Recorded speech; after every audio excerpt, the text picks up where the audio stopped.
भगवान बुद्ध आणि त्यांचा धम्म अष्टम खंड भाग तिसरा, अष्टम खंड भाग तिसरा त्यामधील पाठ तिसरा, यांची सौंदर्याची आवड. बरोबर आहे? हेच तर दिलं.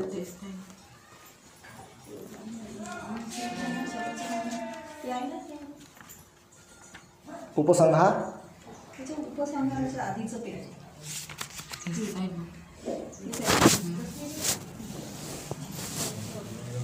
यांच्या सौंदर्याची आवड.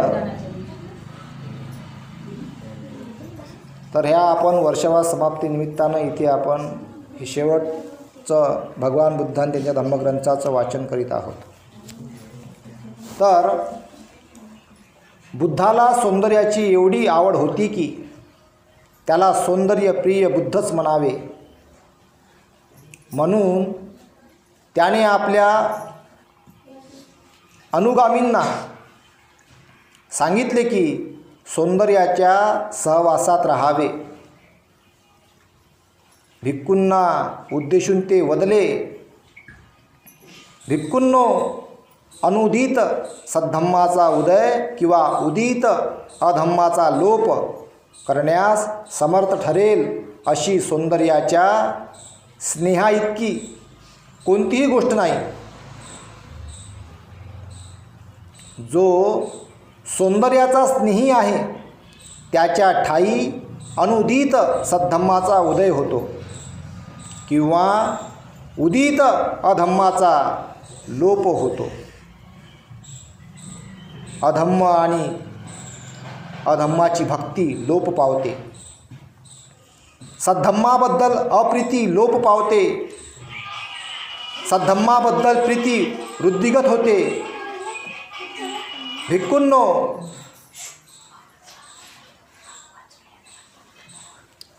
अनुदित ज्ञान शाखा उदित होऊ नये म्हणून किंवा अनुदित ज्ञान शाखा पूर्णत्वास जाऊ नये म्हणून अनियोजित दृष्टीसारखे समर्थ तत्व मला माहीत नाही.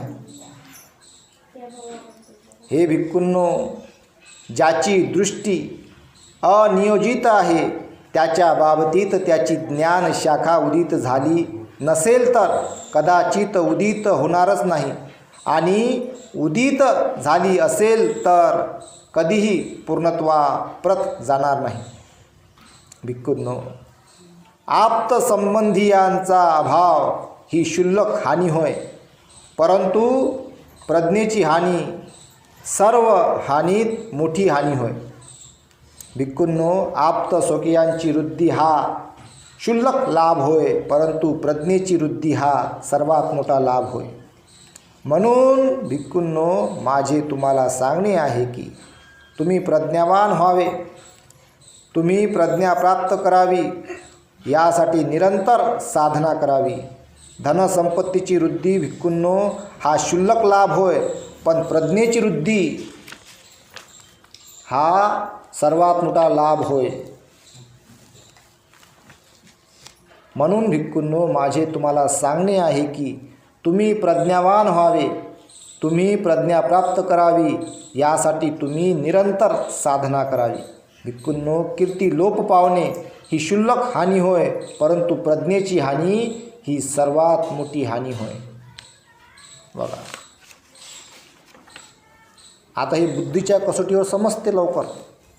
बुद्धीच्या कसोटीवर हे लवकर समजते, पण धम्माच्या कसोटीवर, धम्माची जी कसोटी आहे ना ती नॅचरल आहे. जसा बोधिसत्वानं अनेक जन्म घेऊन जेव्हा ते शेवटचा जन्म त्यांचा सम्यक समृद्ध होऊन झाला, नॅचरल अवस्था असते. बोधिसत्व कुठं जन्माले हे ठरलेलं असते त्यांचं. त्यांचे अनेक जन्माचे पुण्यबल असते. शुद्धोधन राजाचं अनेक जन्माचं पुण्यबल होतं, म्हणून त्यांच्या घराण्यामध्ये बोधिसत्व जन्माले आले. आता एखाद्याला आपण कितीही म्हटलं, बाबू चांगला राह ना रे, चांगला राह ना मा, दारू कायले पेतं, चांगला राह, तू आता लग्न करून दिलं, तुला आता बायको आहे, लेकरं, दारू कायले पेतं राजा, चांगला सुखानं जग. तो दारूच पिते. कारण कर्म तसं बनलेलं आहे. एखाद्याला तुम्ही किती म्हटलं राजा गोटे नको मारू ना, कायले गोटे मारतं, लागत नाही एखाद्याला गोटा, कायले गोटे मारतं, पण तरी तो गोटेच मारते. काहून? कर्म तसं बनलेलं आहे. तर ते कर्म तसं बनलेलं असते, त्याला तुम्ही किती ज्ञान सांगा, तो जाईल तिथं. एका डुकराले म्हटलं चिखलात कायले बसतो तू रे, नालीत कायले बसतं, चांगल्या जागेवर बस, इथं बसत जाय, आम्ही काय तुला मना करतो का, ती चटई टाकली चटईवर बस, चांगला बस, इथं नालीत कायले लोयतं. डुकराला जर असं म्हटलं तुम्ही, डुक्कर पायन माझी जिंदगी गेली याच्यात, आता काय सुधरू मी. तसं का दारुडा असते, दारुड्याला म्हणते मी एखाद्या समजूया कोणाला सांगितलं समजूया आपण ज्ञान का दारू सोडून देणार राजा, चांगली आहे का दारू, माझ्या बापाचं नाही ऐकलं, म्हणून मायचं नाही ऐकलं, त्याला ऐकू नाही सोडत. तो दारूच पिऊन मरणार आहे शेवटी. कितीही चांगलं सांगितलं, जोपर्यंत कर्मबल नाही आहे त्याचं कुशल कर्माचं, अंदरुनी बीज त्याच्यामध्ये नाही आहे, तोपर्यंत तो दारू पिणं सोडत नाही. तसंच हे आहे, तसंच आहे. तर भगवान बुद्धांनी जे भिक्खूंबद्दल बोललेलं आहे, का बोलले असेल माहिती आहे? असं जगातला सगळ्यात ताकदवर सैनिक, जगातला सगळ्यात ताकदवर कोणी सैनिक असेल ना, तर भगवान बुद्धांचा भिक्खू असते. भगवान बुद्धांचा भिक्खू जेव्हा संघ निर्माण होते, उपासकांचा संघ वेगळा, आणि भगवान बुद्धांचा भिक्खू त्या विचारधारेनं जेव्हा तो संघ निर्माण करतो, जगातला सगळ्यात ताकदवर असते. तो पुरं जग हादरून टाकते, पुरं जग हालून टाकते, जे म्हटलं ते होते काम, इतकी ताकद असते बुद्धाची. तसा बुद्धाचा विचार धारण करणारा जो भगवंताने धम्म तयार केलेला आहे, असा धम्म धारण करणारा भिक्खू भगवंतांना अपेक्षित होता. त्याचंच चांगला शुद्ध धम्म 14 ऑक्टोंबर 1956 रोजी बाबासाहेबांनी आम्हाला दिला. आणि बुद्धाचे प्रत्येक ओरिजिनल वाक्य बाबासाहेबांनी या ग्रंथामध्ये टाकलं. कशासाठी? कसा भिक्खू तयार व्हावा, घराघरामध्ये असा तयार व्हावा, उपासकसुद्धा असा भिक्खूसारखा तयार व्हावा, आणि काशाधारी भिक्खूसुद्धा असा तयार व्हावा. ही बाबासाहेबांची भूमिका होती. आता आहे का असं? का किती भेटते? हां, चला मग तिकडं, जिकडं भेटल तिकडं काय बनणार आहे? भाकरे झाली, भाकरे असं तयार झाले. आता इथं जोडत असतो मी, असं आहे दुरुस्त झालं पाहिजे ना, बोलीन तर दुरुस्त होईल. म्हणून आज भगवान बुद्धाच्या धम्माप्रमाणे जगणारा जो भिक्खू होता, तो भिक्खू आजही आहे, पण त्याची संख्या कमी आहे. आणि सहज जगणारे जास्त आहेत, टेन्शन न घेता. तर म्हणून बाबासाहेबांनी जो हा धम्म मांडलेला आहे, बुद्धाचं ओरिजिनल धम्म मांडलेला आहे, जे बुद्ध सांगतात असा असावा, तो कुणाला घाबरत नाही, जे बोलतो ते काम होते, जे बोलतो ते कार्य त्याचं होत असते. कारण त्यामध्ये नैतिकता दडलेली असते. नैतिकता सगळ्यात महत्त्वाची आहे त्याच्यामध्ये. आणि म्हणून भिक्खूंबद्दलचे भगवान बुद्धांनी म्हटलेलं आहे का प्रज्ञा प्राप्त करावी. प्रज्ञा हे लय मोठी शब्द एवढूसा आहे तो प्रज्ञा अवस्था जी आहे, हे बीज कुशल कर्माचं, हे नॅचरल अवस्था अंगामध्ये असते. ज्याच्या अंगामध्ये आहे तोच दुरुस्त होईल. भले दारू पेली असं नंतर दुरुस्तही होईल तो, कारण बीज आहे त्याच्यामध्ये. ज्याचं बीजच नाही तसं कुशल कर्माचं, तो दुरुस्तच नाही होत. तो मग तसाच भांडणं करण, कल्ला करण, बायकोले मारण किंवा बायको नवऱ्याले मारण, भांडणं होत राहतात, कलह निर्माण होत राहते. म्हणून या दुरुस्त्या कर्माबलामुळे होते. म्हणून भगवंतांनी या प्रज्ञेला महत्त्व दिलेलं आहे, हे आपण समजून घ्यावं. त्यांची सौंदर्याबद्दलची आसक्ती, उदाहरण म्हणून असं सांगितलं मला, कोणी मनावर घेऊ नका बापा, हे दुसऱ्या गावची गोष्ट आहे, इकडलं काहीच नाही हां. तर असं उदाहरण द्यावं लागते म्हणजे समजते लवकर. मग त्यांची सौंदर्याबद्दलची आसक्ती. एकदा तथागत शाक्य जनपदात शाक्याची नगरी सक्कर येथे वास्तव्याला होते. एकदा तथागत शाक्य जनपदात शाक्यांची नगरी सक्कर येथे वास्तव्याला होते. तेव्हा स्थविर आनंद तथागतांकडे आला. त्याने तथागताला वंदन केले आणि तो तथागतानिकट बसला. असा बसला असताना आनंद तथागताला म्हणाला. असा बसला असताना आनंद तथागताला म्हणाला, तथागत, अर्धे श्रेष्ठ जीवन म्हणजे सौंदर्याशी मैत्री होय.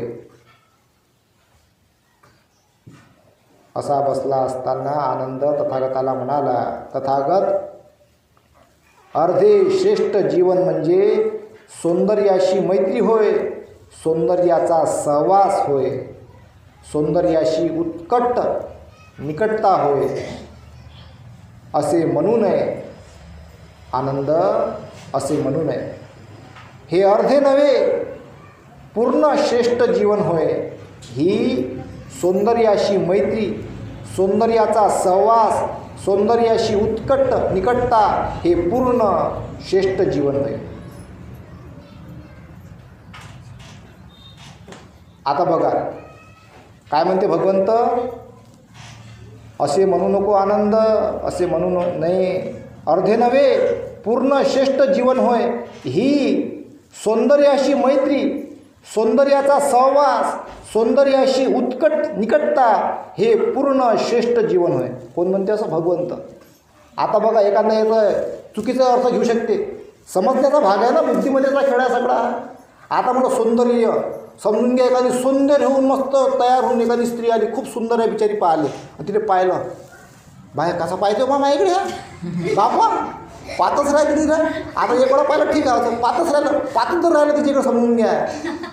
मग तिनं का तुम्ही याकडे का पाऊन करून राहिले एवढे बारकाईनं? बुद्धानं म्हटलं बापा असं सौंदर्याची मैत्री, मैत्री कर माझ्यासोबत. सौंदर्याचा सहवास म्हणजे सहवास म्हणून पाहू राहिलो, सहवास. सौंदर्याचा उत्कट निकटता, निकटता बा जवळ येण्याचा प्रयत्न करू राहिलो, बोला तुमच्यासोबत. हां पा घेतला काय चुकीचा अर्थ? पा समजलं पाहिजे म्हणून सांगू राहिलो. मार खायची आली ना आफत, आफत आहे नाही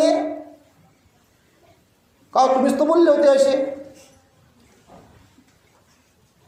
म्हणजे आफत आहे हे आफत, याला घेता आलं पाहिजे.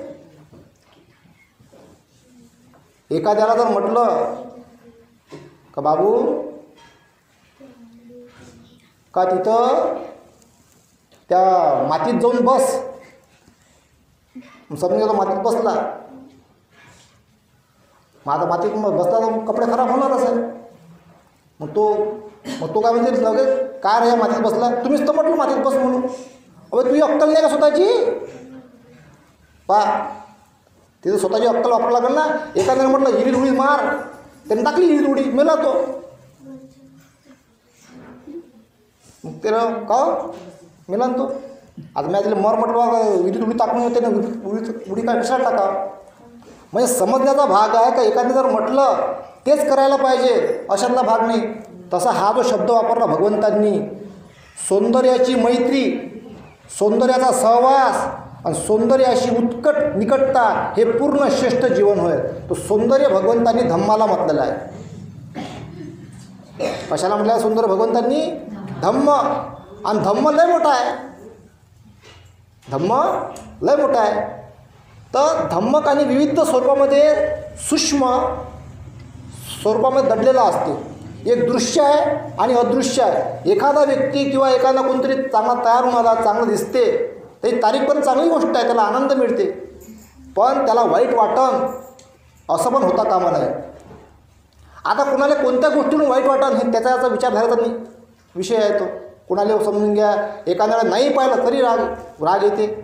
बापा एवढी सजून आली म्हणते मी, माझ्याकडे एकदम पाहिली नाही, कसं आमाय हा असंही होते. पा उलटंही काम आहे अजून, पाहिलं तरी राग, नाही पाहिलं तरी राग. एक तर राग उत्पन्न होते किंवा द्वेष उत्पन्न होते. तर पहिले द्वेष उत्पन्न होते, मग राग उत्पन्न होते. पा पाहिलं तरी वाईट आणि नाही पाहिलं तरी वाईट. बापा म्हणते एवढं सोनं घातलं म्या, एवढी महागाची साडी घेतली, एवढी मेकअप केला म्हणते, बापा माझ्याकडे पाहतही नाही म्हणते. कसं मग पा म्हणजे नाही पाहिलं तरी वाईट आणि पाहिलं तरी वाईट आहे का नाही आपण. मग काय करा, काळा गॉगल घाला करा. आता काळा गॉगल घालायचा माहीतच नाही पडत पाहिलं का नाही पाहिलं. पाहिलं असं गॉगल घातलं आहे काय आपल्याला दिसलं डोळ्यात कुठे आहे तर म्हणून काही जण गॉगल घालतात काळावाला. ते बॉडीगार्ड असेल बॉडीगार्ड, पहा तुम्ही मंत्र्याले बॉडीगार्ड राहते मोठे मोठे, काळा गॉगल राहते असा, डोळे दिसतच नाही. पाहिलं का नाही पाहिलं माहीतच नाही. का बॉडीगार्ड पाहते का आपल्याकडे का नाही पाहत, काही माहीत नाही, डोळे दिसतच नाही डोळे. तर काही जण काळा गॉगल वापरते. आज तो काळा गॉगल मलाही वापरावा लागला म्हणजे तो आफतच संपून जाईल ना सगळी, प्रश्न उपस्थित होणार नाही. हे सगळं सांगायला लागते व्यवस्थित समजावून. अज्ञान लय मोठं आहे. अज्ञान इतकं भयंकर अज्ञान आहे का ते अज्ञान समजूच शकत नाही. म्हणून या शेवटच्या पानावर लिहिलेलं आहे तर सत्य अनंत, ती पूर्ण आकलण्याची. सत्य कोणी आकलू शकत नाही ना पूर्ण. म्हणून तो वांदा आहे सगळा, म्हणून तर हानी होते, म्हणून तर नुकसान होते, म्हणून तर भांडणं होते. आता कोणाच्या तरी पाळण्यावरून चांगलं वाईट ठरू शकत नाही, न पाळणारा व्यक्ती चांगला असते असंही ठरू शकत नाही. अरे मन कोण वाचलं काय, त्याला मन वाचायला सम्यक संबुद्ध पाहिजे. सगळ्यांनाच मन वाचलं असतं तर कायले एवढ्या हान्या झाल्या असत्या, कायले चोऱ्या झाल्या असत्या, कायले खून झाले असते, कशाला बलात्कार झाले असते, कशाला हिंसा झाली असती. हे सगळे गुरफटलेले आहेत. मग ते PhD झालेले असो, MA असो का डबल PhD असो, किती शिकलेले असो, विद्वान असो, हे भावचक्रातले हे अज्ञानी आहे. लोक अज्ञानी आहे म्हणा, फक्त ते संशोधन करतात प्रयास. अशा जगामध्ये किती घटना घडलेल्या आहेत का ज्याचे अजून पुरावे सापडले नाही ना आरोपी सापडला नाही.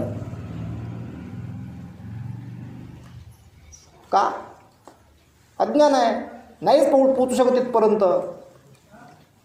पण अनंत सम्यक संबुद्ध बातच सांगू शकते का यानं एवढे मर्डर केलं, एवढे खून केले, सम्यक संबुद्ध येते. जसे भगवंतांनी अंगुलीमालाला ओळखलं, याच्यामध्ये सुधारण्याचं बीज आहे, त्याला बदलवलं, सम्यक संबुद्ध होते.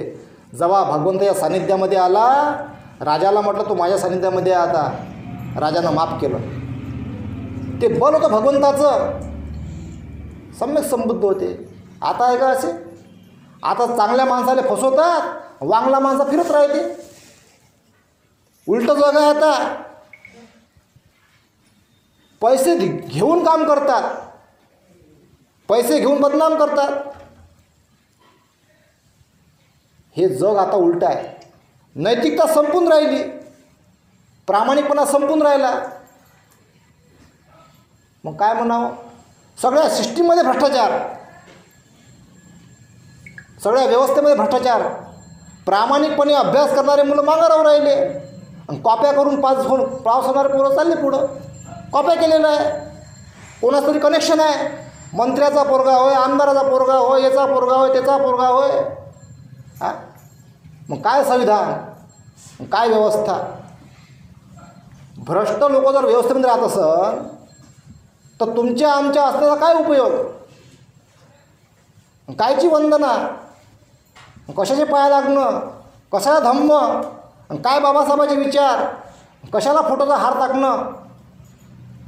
बाबासाहेबाच्या फोटोला हार टाकायचं आणि त्यांच्या विरोधामध्ये कार्य करायचं, काय उरलेलं आहे. म्हणून म्हटलं भगवंतांनी सौंदर्याची आवड, सौंदर्याच्या निकट, धम्माच्या जवळच नाही. आम्ही धम्माची धुळी नाही, बऱ्याच जणापाशी धुळी नाही एवढीशी.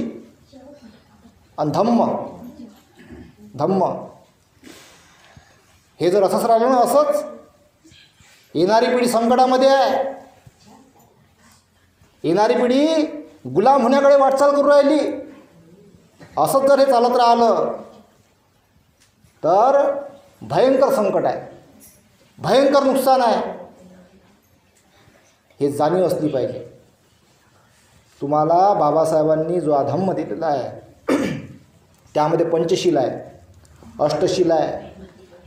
हे येणाऱ्या पिढीला मजबूत होण्यासाठी, संविधानाचं रक्षण करण्यासाठी. जेव्हा संविधानाचं रक्षण होईल तेव्हाच धम्म राहील. धम्म म्हणजे संविधान, संविधान म्हणजे धम्म. त्या संविधानाच्या व्यवस्थेमध्ये संसद, कार्यपालिका, न्यायपालिका, मीडिया 50%च्या वर सगळे गेलेले केस बसलेले आहेत.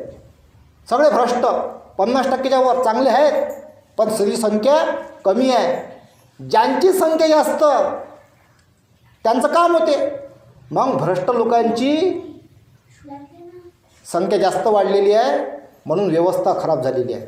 तर ही व्यवस्था जर दुरुस्त करायची असेल तर तुम्हाला जसं भगवंत म्हणतात, जो एका नगरीबद्दल का बा जे राज्य, जे लोक एकत्र राहतात, एकत्र मिळून निर्णय घेतात, एकत्र कार्य करतात, त्याला कोणी हरवू शकत नाही. तसंच आपल्याला समाज म्हणून एकत्र मिळून राहणे, एकत्र कार्य करणे, एकत्र वाटचाल करणे. भले तुम्ही एकटं कुठं धम्माचा प्रचार करू शकता, पण तुमची विचारधारा एकत्र असली पाहिजे. त्याला म्हणतात एकत्र राहणे. एकत्र मिळून कार्य करतात, त्याला कोणी हरवू शकत नाही, पाळू शकत नाही, त्याला कोणीही काही विभक्त करू शकत नाही. म्हणून समाज म्हणून एकत्र राहायला पाहिजे, एकत्र वाटचाल केली पाहिजे. म्हणून म्हटलं आहे भगवंतांनी, जो सौंदर्याचा मित्र आहे, सौंदर्याचा सहवासी आहे, सौंदर्याच्या उत्कट अतिशय निकट आहे, अशा भिक्खूंकडून अपेक्षा आहे की तो आर्य अष्टांगिक मार्गाचा विकास करील, तो आर्य अष्टांगिक मार्गावर अधिकाधिक प्रगती करेल. आर्य अष्टांगिक मार्ग एवढं बलाढ्य आहे, झपकन माहीत पडते का कोण आहे.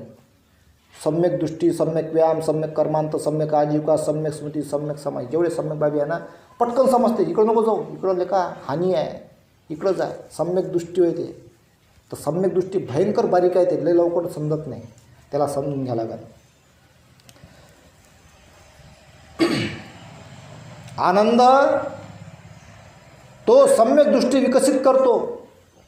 तो त्याग, विराग, विराम यावर आजीवित असतो. त्याची परिणती आत्मसमर्पणात्मक होते. तो सम्यक संकल्प आधारित आणि संबंधित सम्यक वाणी, सम्यक कर्मांत, सम्यक आजीविका, सम्यक व्यायाम, सम्यक स्मृती तसेच सम्यक समाधीची साधना करतो. त्याची परिणती आत्मसमर्पणात होते. आणि जो भिक्खू सौंदर्याचा मित्र आहे, सहवासी आहे, निकट स्नेही आहे, तो अशा प्रकारे आर्य अष्टांगिक मार्गाचा विकास करतो आणि त्या मार्गावर उत्तरोत्तर प्रगती करतो. सौंदर्याची मैत्री, सहवास, निकट स्नेह याचे जीवनात काय महत्त्व आहे हे तुला समजण्याचा हाच मार्ग आहे.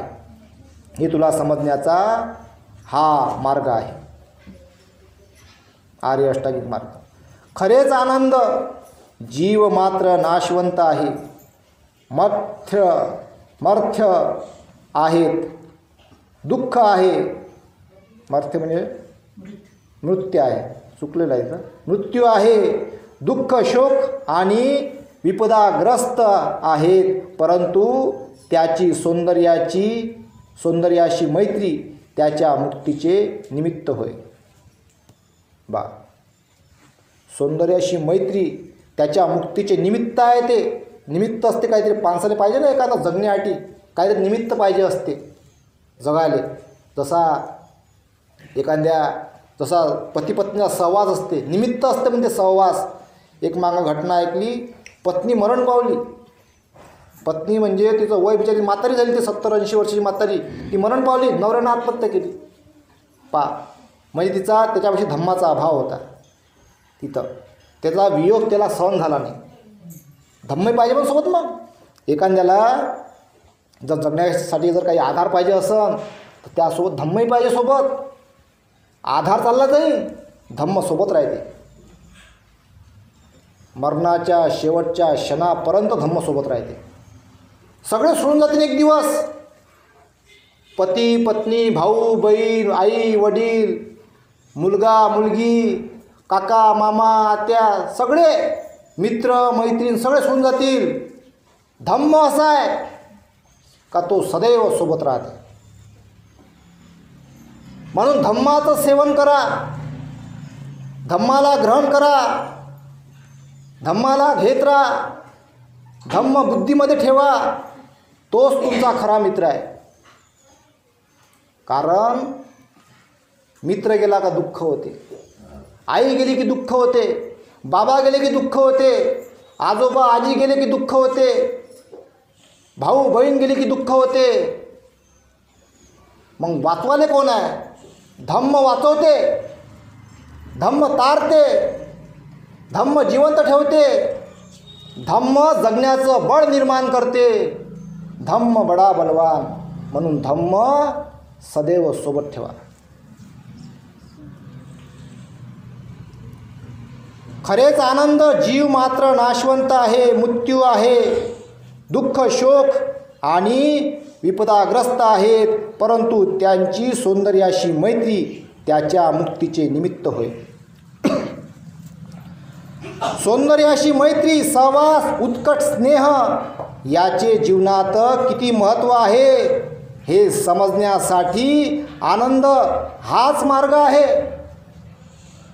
बघा, एखाद्या बिघडलेल्या माणसाला जर दुरुस्त करायचं असेल, त्याला सौंदर्य त्याच्यासमोर वाढा लागेल तुम्हाला. अलग अलग मार्ग असे दुरुस्त करायचे. जसं शुद्धोधन राजाला माझा मुलगा बा मला सोडून नाही गेला पाहिजे, त्याच्या आजूबाजूला सौंदर्य. जिथं चांगले चांगले राजे महाराजे सगळे बर्बाद झाले, जिकडे श्रीमंत लोक असे बर्बाद झाले, भिकारी झाले. का बा माझ्याकडे एवढं मोठं वैभव आहे, संपत्ती आहे, याचा उपभोग माझ्या मुलांनी घेतला पाहिजे. म्हणून शुद्धोधन राजाने आपल्या मुलाच्या सहवासामध्ये माहीत पडलं होतं ना, असित मुनीची ती भविष्यवाणी, का माझा मुलगा बा आता घरदार सोडून सगळा संन्यासी मार्ग घेईल. तर शुद्धोधन राजाला आपल्या मुलाप्रती जी आसक्ती होती, माझा मुलगा बा मला सोडून नाही गेला पाहिजे, म्हणून जगातल्या सगळ्या सुंदर स्त्रिया त्यांच्या सहवासामध्ये ठेवल्या. सिद्धार्थ बोधिसत्वांच्या, ते बोधिसत्व होते, ते सगळ्यासोबत राहायचे, बोलायचे. आता ते थोडंसं करून दाखवू शकतो, पण काय आता चांगलं नाही वाटत. ते बोलायचे ना, तुम ऐसी क्यों कर रही हो. ते अशी मग भगवान सिद्धार्थ गौतमाने अशी ते तोंडाले हात लावं, अशी चोपडन, असं करण. भगवान सिद्धार्थ गौतम म्हणे तुम ऐसी क्यों कर रही हो, तुम्हें क्या हुआ. त्याला काही फरक नाही पडे. का? सम्यक संबुद्ध होते. पारम्या बऱ्याच, शेवटची पारमी होती ना आता राहिलेली. एवढ्या मोठ्या पारम्या पूर्ण केलेल्या आहे, आता एकच राहिली होती फक्त. ते चालू होती, पूर्ण होऊ राहिली होती. ते एवढ्या मोठ्या माणसाले ते काय धुलीची बरोबर आहे त्याच्यावाल्या. तर सिद्धार्थ गौतम त्याच्या सहवासामध्ये राहूनसुद्धा त्यांच्यावर काही परिणाम झाला नाही. यामधलं फक्त असं धूळ जर कण जर असेल ना एखाद्या मनुष्याच्या अंगामध्ये, तो पण त्या धम्माच्या बलानं पूर्ण जीवन तारू शकते. इतकी ताकद आहे धम्मात. फक्त एवढा कण, त्या धुळीचा एवढा कण जो दिसत पण नाही, अदृश्य कण जरी धम्माचा असेल एखाद्यापाशी, तो पण आपलं जीवन सुधारू शकते. तसंच भगवंतांनी धम्मामध्ये जे लोक आले त्यांनासुद्धा अशाच प्रकारच्या अप्सरा तुला इकडं पाहायला भेटन बा, तुला अप्सरा भेटणार आहे, अशा प्रकारे भगवंतांनी त्यांचा धम्माचा मार्ग पूर्ण केला. तसंच आहे आजसुद्धा तुम्हाला एखाद्याला जर चांगलं बनवायचं असेल, बिघडलेल्या मुलाला म्हणा किंवा एखाद्या भटकलेल्या मुलीला म्हणा, आम्रपालीसारख्या, तर तुम्ही त्याला धम्माच्या सौंदर्याच्या बलानं तुम्ही त्याला दुरुस्त करू शकता. पण ती कला आली पाहिजे, ती कला समजली पाहिजे. नाही तर कोणी बरबादच करून टाकते, आहे का नाही. त्याला काय म्हणते, द्वेष नाही पाहिजे, मैत्री पाहिजे, धम्म पाहिजे जवळ, सर्वांचं कल्याण हो, सर्वांचं मंगल हो, अशी भावना पाहिजे मनामध्ये. नाही तर काय असते कोणाच्या मनात भावना? माझंच कल्याण हो, माझंच भलं हो, सगळे बर्बाद हो, तू बर्बाद हो, तुझं वाईट हो. काही जण बोटं मोडते ना, ते मोडणार म्हणे असे बोटं मोडतात, मरतच नाही म्हणते. द्वेष राग कोणी पाहून थुकते, असं आहे थुकते ना. मायाबाईचं तोंड पाहिलं म्हणते, आता दिवस जाते म्हणते बुवारा. अंधश्रद्धा होय, अंधश्रद्धा आहे. सकारात्मक ऊर्जा असेल तर कोणाचंही तोंड पहा, दिवस चांगलाच जाईल. धम्माचं बीज अंदर आहे ना आपल्या, ते बाहेर काय पाहता? ज्याच्या अंदरुनी बीज धम्माचा आहे तो त्याचा दिवस पुरा चांगला राहते. हे छोट्या मोठ्या माणसांना असतात, ज्यांच्यापाशी परिपक्व धम्माचं बल आहे त्याला या छोट्या मोठ्या माणसांना काही फरक नाही पडत.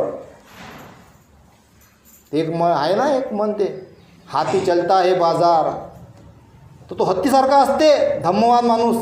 धम्माचं बल असते ना, हत्तीसारखा चालत राहायचे, तो भुकत राहतो, भो भो भो भो, भूक नाही तो. त्याच्यावरही मैत्री करा, तोही म्हणते हा गीत चांगला आहे. तर ह्या बलानं आपण जगलं पाहिजे. इतकं ताकदवर बल, इतका ताकदवर धम्म बाबासाहेबांनी आपल्याला दिलेला आहे. हा धम्म फार महान आहे. सौंदर्याची मैत्री, सौंदर्याचा सहवास, उत्कट स्नेह याचे जीवनात किती महत्त्व आहे हे समजण्यासाठी आनंद हाच मार्ग आहे, म्हणजे धम्म हाच मार्ग आहे. आता शेवटचा आहे उपसंहार. तो उपसंहारमध्ये दिलेला आहे, भगवान बुद्धांच्या महत्तेची प्रशंसा केलेली आहे याच्यामध्ये.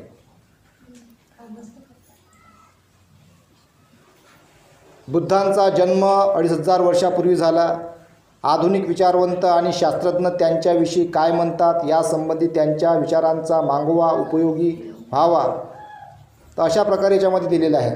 लगभग आता संपलेलं आहे आपलं, ठीक आहे. हे उपसंहारमध्ये काही फक्त नॉर्मलच आहे.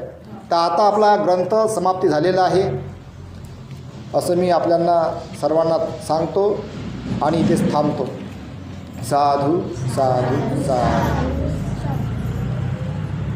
त्यांच्या धम्माचा प्रसार करण्याची प्रतिज्ञा आपण करूया. जीवसृष्टी आहे असीम, ती भवसागर पार नेण्याची प्रतिज्ञा आपण करूया. आपणात दोष असंख्य, ते सर्व नष्ट करण्याची प्रतिज्ञा आपण करूया. आहेत सत्यानंत, ती पूर्ण आकलण्याची प्रतिज्ञा आपण करूया. भगवान बुद्धांचा अतुल्य मार्ग, तो संपूर्ण साध्य करण्याची. साधू साधू साधू. हे कोणाला दिलं आहे, कोणी दिलं, त्या प्रतिज्ञा आपण करूया. हे का